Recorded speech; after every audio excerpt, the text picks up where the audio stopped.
Greetings and salutations. This is Derek with Taylor Whips. I wanted to show you my jig for making crackers. This is a piece of 2x4 wood that I made a couple of stirrups for, and I've used a couple of nails to wrap the string around, and I use this bonded nylon thread from the Thread Exchange. This is size 138. I've also used size like 95 before, 95 being slightly thinner than this being a little bit thicker. It gives me a little bit more hearty cracker, and it's a little bit more to my liking. I also put this little dowel here to make sure that the string, as it gets wrapped around, has a high point where I can actually grab and lift the strands from. I also put a crude ruler here and a specific mark here on the side that I'll show you here in a minute. So for my process, it's as simple as taking this up and down, and back up to give me 3 strings on one side and 3 on the other. So 6 thicknesses that get doubled over, so a 12 strand cracker. And you saw there, with this wrapped around, I can quite easily grip down here and then use the scissors to lift that up and over. I'll then clamp this at exactly 1 inch. I'll pull that tight. I will hold the strings with one hand and spin with my other hand. I tend to hold with my right hand and spin with my left, just because that gives, that's what I'm comfortable with, and that has the spin direction in the direction that I like. You'll know that this has been spun enough when you start to get little kinks that form. And you'll notice that those are forming down here. They're also forming further up the line. So what I'll do is I will take the hemostats, hook it over the furthest most nail. I'll match up the ends. I'll pull the slack down towards my left hand, and I'll start to spin that. And then once I let go, that gives a very nice and consistent loop. Here at the end, those haven't quite been taken out all the way, but that's fine. I'll worry about that in a moment.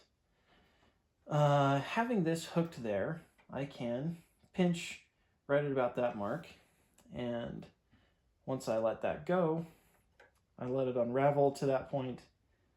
I'll then bring this around, tie a half hitch, I'll pull it snugly, and I'll take those loops, because I haven't cut them, I can sit that around the nail, pull them snug, and that gives a very nice, tight and secure knot.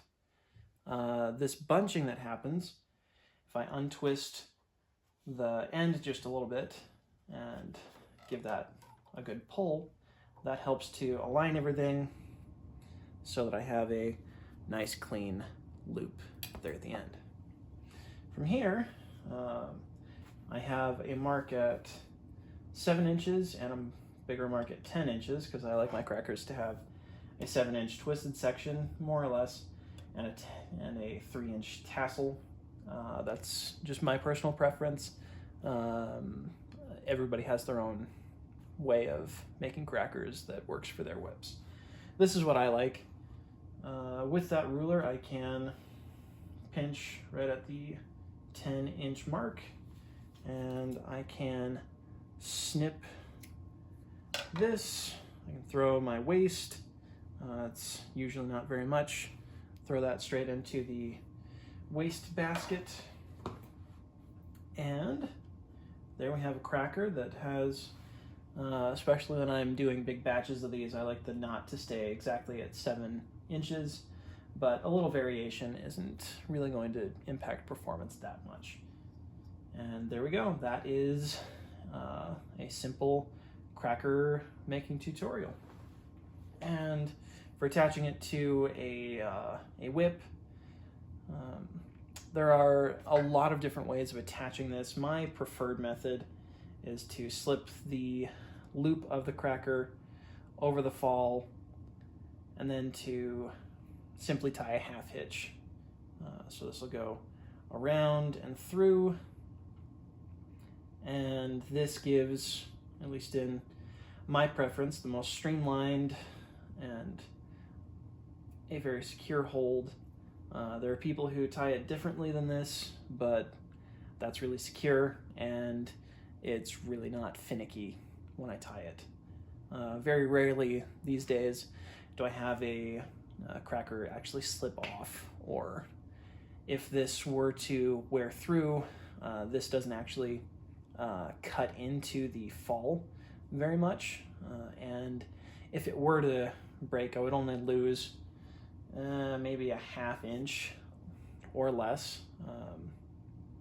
Actually, typically it's only about a ¼ inch of fall material, whereas if I tied it into a different knot, like some people do, I end up losing not just a ½ inch, but I would end up losing something closer to a full inch or 1.5 inches, and that just is too much waste, or the possibility of too much lost material for me. So I keep it tied this way because it is the best of all of the worlds, at least for what I do.